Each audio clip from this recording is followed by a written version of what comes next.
Hi all, KPS വ്ലോഗിൻ്റെ പുതിയൊരു വീഡിയോയിലേക്ക് എല്ലാവർക്കും സ്വാഗതം.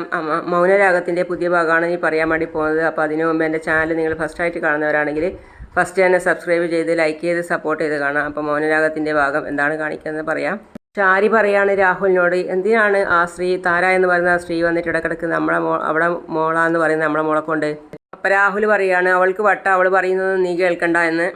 അവൾക്ക് പറയാൻ പറ്റില്ലല്ലോ, അവൾ സംസാരശേഷിയില്ലാത്ത ആളാണല്ലോ. അപ്പോൾ രാഹുൽ പറയാണ് അവളെ ഇവിടേക്ക് പറഞ്ഞ് വിടുന്നത് ചന്ദ്രസേനനും കിരണവും ഒക്കെയാണ്.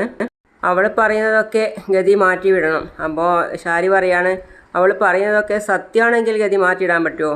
അപ്പോൾ രാഹുൽ, ഞാൻ പറയുന്നത് കള്ളമാണെന്നാണോ നീ പറയുന്നത്? കള്ളമാണെന്നുള്ള വിശ്വാസമൊന്നും എനിക്കില്ല, പക്ഷേ വഞ്ചിക്കപ്പെട്ടോ എന്നൊരു സംശയം എനിക്കുണ്ട്. അതെന്താ നീ അങ്ങനെ പറഞ്ഞത്? എല്ലാ ചോദ്യങ്ങൾക്കും ഉള്ള ഉത്തരമായിട്ട് ഞാൻ വരുന്നുണ്ട്.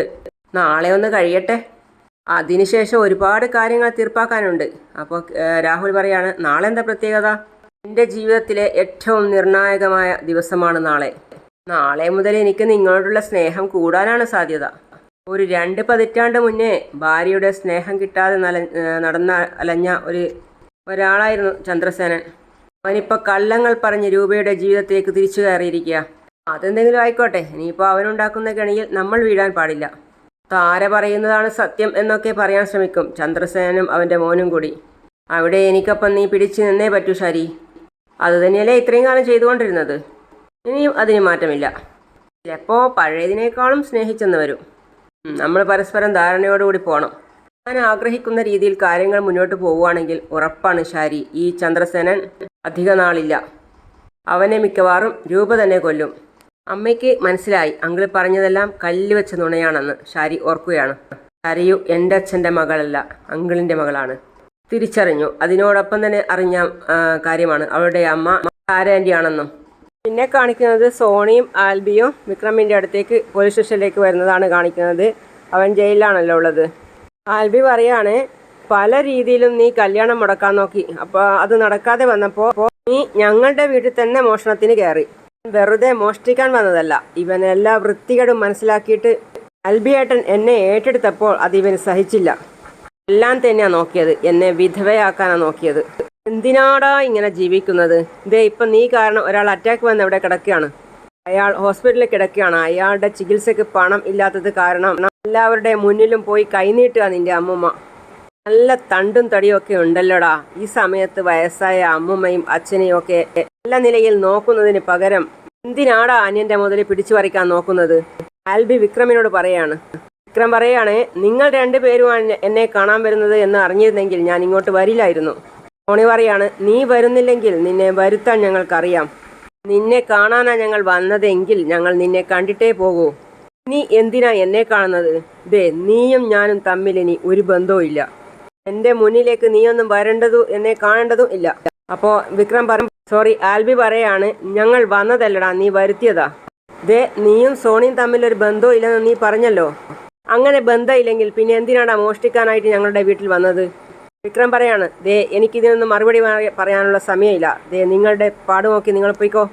സോണി, ഒരു കാര്യം ഞാൻ പറഞ്ഞേക്കാം. എന്നെങ്കിലും നീ ജയിലിൽ നിന്ന് ഇറങ്ങുമ്പോൾ എന്നെയോ എൻ്റെ കുടുംബത്തിലുള്ളവരെയോ ദ്രോഹിച്ചാൽ എൻ്റെ അച്ഛനെയും കിരണേട്ടനെയും ഒക്കെ അറിയാലോ, അവരുടെ കൈകൊണ്ടായിരിക്കും നിന്റെ മരണം. അത് മറക്കണ്ട, ഓർത്ത് വെച്ചോ. നീ മാന്യമായി ജീവിക്കാൻ വയ്യെങ്കിൽ പോയി തൂങ്ങിച്ചാകടാ. അതുകൂടി കേട്ടപ്പോൾ വിക്രം മനസ്സിൽ ആലോചിക്കുകയാണ്, ഇനി ഞാൻ ക്രിമിനലാ, പക്ക ക്രിമിനലാ. എന്തായാലും ജയിൽ പുള്ളി എന്നുള്ള പേരായി. ഇനി പുണ്യാളനായിട്ട് ജീവിക്കാനൊന്നും പോകുന്നില്ല. പിന്നെ കാണിക്കുന്നത് ഷാരിയെയാണ്. ഷാരി ഫോറൻസിക് ലാബിൽ നിന്ന് വരുന്ന അയാളെയും കാത്തു നിൽക്കുകയാണ്. അപ്പോഴേക്കും അയാളുടെ വണ്ടിയിലെത്തി. ഇപ്പോഴാണ് നിങ്ങൾ ശരിയായ ആളുകളുടെ മുടിയിഴകൾ കൊണ്ടുവന്നത് എന്ന് വെച്ചാൽ, അപ്പോൾ ഇപ്പോൾ നിങ്ങൾ ആരുടെ മുടിയിഴയാണോ കൊണ്ടുവന്നത് അവരാണ് കുട്ടിയുടെ യഥാർത്ഥ അച്ഛനും അമ്മയും. നിങ്ങൾ അപ്സെറ്റായത് എന്തുകൊണ്ടാണെന്ന് എനിക്ക് മനസ്സിലായി. നിങ്ങളുടെ പ്രാർത്ഥനയിൽ നിങ്ങളുടെ ബെസ്റ്റ് ഫ്രണ്ട് തന്നെ അച്ഛനും അമ്മയും അവർ തന്നെ ആകണമെന്ന് നിങ്ങൾക്ക് ആഗ്രഹമുണ്ടായിരുന്നു. അത് നടന്നില്ല. അപ്പോൾ അന്യരാണ് അവകാശികൾ എന്ന് തെളിയുകയും ചെയ്തു. അവരൊരു പക്ഷേ കുഞ്ഞിനെ തേടി വന്നിട്ടുണ്ടാവാം. ഷാരിക്ക് പിന്നെ ഒന്നും തിരിയുന്നില്ല. അവിടുന്ന് തല കറങ്ങുന്നത് പോലെ തോന്നി വന്ന് വണ്ടിയിൽ പിടിക്കുകയാണ്. അപ്പോഴാണ് അയാൾ പറയുന്നത് നിങ്ങൾ അപ്സെറ്റ് ആവാതെ, തടുക്കാൻ ആർക്കും ആവില്ലല്ലോ.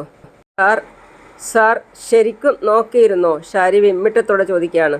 ഇത്തരം കാര്യങ്ങളൊക്കെ ശരിക്കും നോക്കാതിരിക്കുമോ? പിന്നെ പ്രാധാന്യം അറിയുന്നത് കൊണ്ട് ഇത്തരം കേസുകൾ ഒരു തവണയല്ല ഒന്നിലധികം തവണ പരിശോധിക്കും. എത്ര തവണ നോക്കിയാലും എവിടെ പോയി നോക്കിയാലും ഈ റിസൾട്ടിൽ ഒരു മാറ്റവും വരത്തില്ല.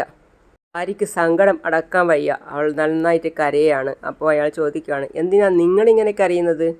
ഒന്നുമില്ല സാർ, അതുകൊണ്ടാണ് ഞാൻ കഴിഞ്ഞ തവണ വന്നപ്പോൾ നിങ്ങൾ ഇങ്ങനെ കരയുന്നത് കണ്ടപ്പോൾ ചോദിച്ചത് അത് നിങ്ങളുടെ മകളാണോ എന്ന്. അയാൾ വീണ്ടും വിട്ടുകൊടുക്കുന്നില്ല. അങ്ങനെയാണ് എനിക്ക് തോന്നുന്നത്. അങ്ങനെയൊന്നുമില്ല സാർ, എൻ്റെ കൂട്ടുകാരി എനിക്കേറെ പ്രിയപ്പെട്ടവളാ. ഷാരിക്ക് സങ്കടം സഹിക്കാൻ വയ്യ. അവൾക്ക് ഇങ്ങനെ ഒരു ഗതി വന്നല്ലോ എന്ന് ഓർക്കുമ്പോൾ ഇനി കുഞ്ഞിനെ തിരിച്ചു കൊടുക്കേണ്ടി വരുമോ? ഒന്നും പറയാൻ പറ്റത്തില്ല സാർ. കുഞ്ഞിന് ഇതൊന്നും അറിയില്ല, അതുകൊണ്ട് തിരിച്ചു കൊടുക്കേണ്ടി വരില്ലെന്നാ തോന്നുന്നത്. എന്നാൽ എല്ലാം മൂടിവെക്കുന്നതാണ് നല്ലത്. പക്ഷേ ഈ കുഞ്ഞിൻ്റെ അമ്മയെന്ന് പറയുന്നവള് വർഷങ്ങൾക്ക് ശേഷം കയറി വന്നിരിക്കുക. കുഞ്ഞിൻ്റെ അവകാശവും പറഞ്ഞ്. മേഡം, ഒരു കാര്യം നിങ്ങൾ മനസ്സിലാക്കണം, ഇതൊരു കേസായി കഴിഞ്ഞാൽ യഥാർത്ഥ അവകാശികൾക്ക് കുഞ്ഞിനെ കൊടുക്കേണ്ടി വരും. അതാണ് നിയമം. കോടതി സ്വന്തം അമ്മയ്ക്കൊപ്പമേ മാത്രമേ നിൽക്കൂ. കുഞ്ഞിനെ കളയാനുണ്ടായ സാഹചര്യം വേറെ കാര്യം. എങ്കിലും സ്വന്തം അമ്മയ്ക്ക് കുഞ്ഞിനെ വളർത്താനുള്ള അവകാശമുണ്ട്. പക്ഷേ ആ കുഞ്ഞിന് അവരെ ഇഷ്ടമല്ല സാർ. അങ്ങനെയെങ്കിൽ ചിലപ്പോൾ പ്രായപൂർത്തിയായ പെൺകുട്ടിയല്ലേ, കോടതി മോൾക്കൊപ്പം നിൽക്കാനുള്ള സാധ്യതയുണ്ട്. ഇത്തരം സംഭവങ്ങൾ അത്യപൂർവമാണ്. പിന്നെ ഈ മകളെ അമ്മ കണ്ടിരുന്നോ? 1-2 തവണ കണ്ടിരുന്നു. എന്നിട്ട് എൻ്റെ കൂട്ടുകാരിയുടെ മോള് ശാരീരം കൂടി ഒരു വിധത്തിലായി. ആ സമയത്ത് അവരെ ആട്ടിവിടുക ചെയ്തത്. അങ്ങനെയെങ്കിൽ കേസ് കോടതിയിൽ പോയാലും വിധി അനുകൂലമാകാനുള്ള സാധ്യതയുണ്ട്. എല്ലാം കോടതിയാണ് തീരുമാനിക്കുന്നത്. എന്തായാലും കാര്യങ്ങളൊരു വിവാദത്തിലേക്ക് കൊണ്ടുപോകാതിരിക്കുന്നത് നല്ലത്. ശരി മേഡം എന്ന് പറഞ്ഞ് അദ്ദേഹം പോയി. ഷാരി പിന്നെ അവിടെ നിന്ന് നെഞ്ച് പൊട്ടിക്കരയുന്നതാണ് കാണിക്കുന്നത്. ഷാരി ഒരു ജീവച്ഛവം പോലെ വണ്ടിയിൽ കയറിയിരുന്നു. പിന്നെ വണ്ടിയിൽ നിന്നും കിരൺ പറഞ്ഞ കാര്യങ്ങളാണ് ഓർക്കുന്നത്. ആൻറ്റി, നിങ്ങളൊരു കുഞ്ഞിനെ പ്രസവിച്ചിട്ടുണ്ടായിരുന്നു, പക്ഷെ ആ കുഞ്ഞ് അന്ന് തന്നെ മരിച്ചു. ആ നേരത്ത് നിങ്ങൾക്ക് ബോധമില്ലായിരുന്നു. ആ സമയത്താണ് വേറൊരു കുഞ്ഞിനെ നിങ്ങളുടെ അടുത്ത് കൊണ്ടുവച്ചത്. രാഹുലേ എടാ എന്ന് പറയുന്ന സമയത്ത് ഡ്രൈവർ മുൻസീറ്റിൽ നിന്ന് ചോദിക്കുകയാണ്, എന്താ മേഡം, എന്താ? ഒന്നുമില്ല, വേഗം വണ്ടി ഓടിക്ക്. എടാ വെള്ളം എടുക്ക്. ആരി വെള്ളം കുടിച്ചു. അതിനുശേഷം മനസ്സിൽ ചിന്തിക്കുകയാണ്, അവനെ വെറുതെ വിടില്ല, ഞാൻ കൊല്ലും അവനെ. കാറിൽ മറിഞ്ഞ് കിടന്നിട്ട് അവർ അയ്യോ അയ്യോ എന്ന് പറഞ്ഞ് കരയാണ്. അപ്പോൾ ഡ്രൈവർ ചോദിക്കുകയാണ്, എന്തേന്ന് ചോദിക്കുന്നുണ്ട്. എന്താ മേഡം എന്ന് ചോദിക്കുമ്പോൾ പറയാണ്, ഒന്നുമില്ല, വണ്ടി ഓടിക്കാനല്ലേ പറഞ്ഞത്, പോടോ എന്ന് പറഞ്ഞ് അയാളോട് ദേഷ്യം പിടിക്കുകയാണ്. കിരൺ ഷാരിയെയും കാത്ത് വഴിയിൽ നിൽക്കുകയാണ്. അവിടേക്ക് ഷാരി എത്തി. കിരൺ കരഞ്ഞുകൊണ്ടിരിക്കുന്ന ഷാരിയെ തന്നെ നോക്കിയിട്ട് പറയാണ്, ഇപ്പോൾ പഴയ ദേഷ്യമൊന്നും ഇല്ലല്ലോ. ഷാരി അവൻ്റെ മുന്നിൽ കൈകൂപ്പുകയാണ്. അല്ല, ഇത്രയ്ക്ക് എൻ്റെ ആൻറ്റി താഴേക്ക് പോകാനുള്ള കാരണം എന്താ? ഞാൻ പറഞ്ഞത് സത്യമല്ലേ? അത് തെളിഞ്ഞു അല്ലേ? നേരത്തെ തെളിഞ്ഞതായിരുന്നു. പിന്നെ ഞാൻ കണ്ട ഫോറൻസിക് ലാബിലെ ഉദ്യോഗസ്ഥൻ മോനുമായിട്ട് സംസാരിക്കുന്നത് കണ്ടതുകൊണ്ടാണ് ഞാനൊന്നും സംസാരിക്കാതിരുന്നത്. എലിസബത്ത് പറയുന്നത് കേട്ടത് കൊണ്ടാണ്. അപ്പോൾ ഇവൻ ചോദിക്കുകയാണ്, കിരൺ, ഏത് എലിസബത്ത്? ഫോറൻസിക് ലാബിലെ എലിസബത്ത്. കിരൺ, ഓ, അവരുടെ വീട് ഞാനൊന്ന് പുതുക്കി പണിയുന്നുണ്ട്. അവരെന്നെ കണ്ടായിരുന്നു. ശരി, ഞങ്ങൾ തമ്മിൽ സംസാരിക്കുന്നത് ആൻറ്റി കണ്ടായിരുന്നോ? ആ, കണ്ടു. അതിനുശേഷം കണ്ടതും റിസൾട്ട് പറഞ്ഞതും കൊണ്ട് ഞാൻ വിശ്വസിച്ചില്ല. ഇപ്പോൾ വിശ്വസിക്കാൻ കാരണം, അതിനുശേഷം ജോലി ഞാൻ വേറൊരാളെ ഏൽപ്പിച്ചു. അയാളും അത് തന്നെ പറഞ്ഞു. അപ്പോൾ കിരൺ പറയാണ്, ഇനി നടന്ന സംഭവങ്ങൾ ഞാൻ ഒന്നുകൂടി ആവർത്തിക്കാം. എൻ്റെ അച്ഛൻ്റെ ഭാഗത്ത് ശരിയുണ്ടെന്ന് പറഞ്ഞിട്ട് ഞാൻ വിശ്വസിച്ചില്ല. അതുകൊണ്ട് തന്നെ ആൻറ്റിയുടെ കുഞ്ഞ് ആരുടെ കുഞ്ഞാണെന്ന് അറിയാൻ ഞാനൊരു അന്വേഷണം നടത്തിയിരുന്നു. അവിടെയാണ് ചില സത്യങ്ങൾ വെളിവായത്. അതൊക്കെ ക്ലിയറാക്കി കാണിക്കുന്നുണ്ട്, കുഞ്ഞിനെ മാറ്റുന്നതും വെക്കുന്നതും ഒക്കെ. അപ്പോൾ അവിടുന്ന് പറയാണ്, മരിച്ചുപോയ കുഞ്ഞിൻ്റെ സ്ഥാനത്ത് വേറൊരു കുഞ്ഞിനെ മാറ്റി കിടത്തുകയാണ്.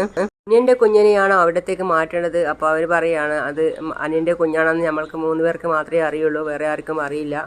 ഷാരി മയങ്ങുകയായിരുന്നു. ആ സമയത്ത് ഷാരി എണീക്കുമ്പോഴത്തേക്കും വേറൊരു കുഞ്ഞിനെ അവിടെ കൊണ്ടുപോയി കിടത്തുകയാണ് ചെയ്തത്. അങ്ങനെ സംഭവിച്ച എല്ലാ കഥകളും കിരൺ ഷാരിക്ക് പറഞ്ഞു കൊടുക്കുകയാണ്. ആൻറ്റിക്ക് ബോധം നഷ്ടപ്പെട്ട സമയത്ത് ആൻറ്റിയുടെ കുഞ്ഞിനെ മാറ്റിയിട്ട് അവിടെ പകരം വേറൊരു കുഞ്ഞിനെ കൊണ്ടുവച്ചതാ. ആ താരാൻറ്റിയുടെ കുഞ്ഞിനെ. ദൈവനിയോഗമായിരുന്നു.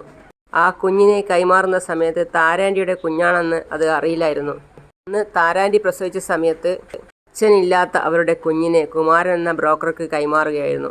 അതറിയാതെയാണ് താരാൻറ്റിയുടെ കുഞ്ഞിനെ അയാൾ ആൻറ്റിയുടെ അടുത്തേക്ക് വെച്ചത്. ബോധം തെളിഞ്ഞപ്പോൾ അത് സ്വന്തം കുഞ്ഞാണെന്ന് ആൻറ്റി കരുതി. ഇനിയിപ്പോൾ കരഞ്ഞിട്ടൊന്നും കാര്യമില്ല. ദുഷ്ടനായ ഒരാളുടെ കൂടെ നിന്നിട്ട് നിങ്ങൾ എല്ലാവരെയും ദ്രോഹിച്ചു. അതിന് കിട്ടിയ തിരിച്ചടിയാണ്, അതിന് കിട്ടിയ ശിക്ഷയാണിതൊക്കെ. എൻ്റെ പൊന്നു മോനെ, ഞാനല്ല അവളുടെ അമ്മ എന്ന് അവൾ ഒരിക്കലും അറിയരുത്. ഇനിയിപ്പോൾ താരയാണ് അവളുടെ അമ്മ എന്ന് അറിഞ്ഞാലും അവൾ ഒരിക്കലും അത് അംഗീകരിക്കില്ല. ചിലപ്പോൾ എൻ്റെ മോള് ചത്ത് കളയും. അപ്പോൾ കിരൺ ഷാരിയോട് പറയാണ്, ഒരു വാക്ക് ഞാൻ തന്നാൽ ആ വാക്ക് ഞാൻ പാലിച്ചിരിക്കും. എന്നാൽ എൻ്റെ അച്ഛനും അമ്മയും ഞങ്ങളൊക്കെ ഒരുമിച്ചുള്ള നിങ്ങളൊരിക്കലും അയാളോട് പറയരുത്. അതുപോലെ തന്നെ ഞങ്ങളിപ്പോഴും ശത്രുക്കളാണെന്നും എൻ്റെ അമ്മ ഇപ്പോൾ ഞങ്ങളോടൊക്കെ കാണിക്കുന്ന സ്നേഹവും അഭിനയമാണെന്നും നിങ്ങൾ നിങ്ങളുടെ ഭർത്താവിനെ ധരിപ്പിക്കണം, വിശ്വസിപ്പിക്കണം. നിങ്ങളുടെ രഹസ്യം ഞങ്ങൾ സൂക്ഷിച്ചു വെക്കുന്നു. അതിന് നിങ്ങൾ ചെയ്തു തരേണ്ട പ്രത്യുപകാരം, ഇതിന് പ്രത്യുപകാരമാണ് ഞാൻ പറഞ്ഞത്. അപ്പോൾ ഷാരി പറയാണ്, അത് ഛേദമില്ലാത്തൊരു ഉപകാരമല്ലേ, ഞാൻ ചെയ്തോളാം. എങ്കിൽ നിങ്ങളുടെ ഈ രഹസ്യം മൂടിവെക്കുക മാത്രമല്ല, നിങ്ങൾക്ക് വേണ്ടുന്ന സഹായം ഞങ്ങൾ ചെയ്തു തന്നിരിക്കും എന്ന് ഷാരിയോട് കിരൺ പറയാണ്. അല്ലെങ്കിൽ തന്നെ നിങ്ങളുടെ ജീവിതം ഒരു ദുരന്താ. അതെന്താണെന്ന് ഞാനിപ്പോൾ പറയുന്നില്ല. നിങ്ങളുടെ ജീവിതത്തിൽ നിങ്ങൾക്ക് കിട്ടിയ ഒരു ശാപമാണ് എൻ്റെ അങ്കിൾ എന്ന് പറയുന്ന ആ അവതാരം. അയാളെ ഇപ്പോഴെങ്കിലും മനസ്സിലാക്കിയത് നിങ്ങളുടെ നല്ല കാലം എന്ന് മനസ്സിലാക്കിക്കോ. അയാളെ ഞാൻ വെറുതെ വിടില്ല, കൊല്ലും ഞാൻ അയാളെ. കിരൺ പറയാണപ്പോൾ ദേഷ്യം വരുമ്പോൾ ഓരോന്ന് പറഞ്ഞിട്ട് കാര്യമില്ല. ഒന്നാൽ നിങ്ങൾ ജയിലിൽ പോകും. പോന്നെങ്കിൽ പോട്ടെ, ഒന്നും ജീവിച്ചിരിക്കാൻ പാടില്ല. എൻ്റെ അച്ഛനും താരയും തമ്മിൽ അടുപ്പമുണ്ടെന്ന് പറഞ്ഞ് എത്ര കാലം അവരെല്ലാവരും തെറ്റിദ്ധരിപ്പിച്ചു. രൂപയും ചന്ദ്രസേനും തമ്മിൽ അകറ്റിയില്ലേ, അവരുടെ ജീവിതം ഇല്ലാതാക്കിയില്ലേ. ആണം കെട്ടവൻ എന്ന് പറഞ്ഞ് ഷാരി വണ്ടിയിലേക്ക് കയറാൻ പോവുകയാണ്. അതാണ് ഇന്നത്തെ കഥ. അടുത്ത വീഡിയോ ആയിട്ട് നാളെ വരുന്നതാണ്, ഉടൻ വരുന്നതാണ്. അതുവരേക്കും സീ യു ഓൾ.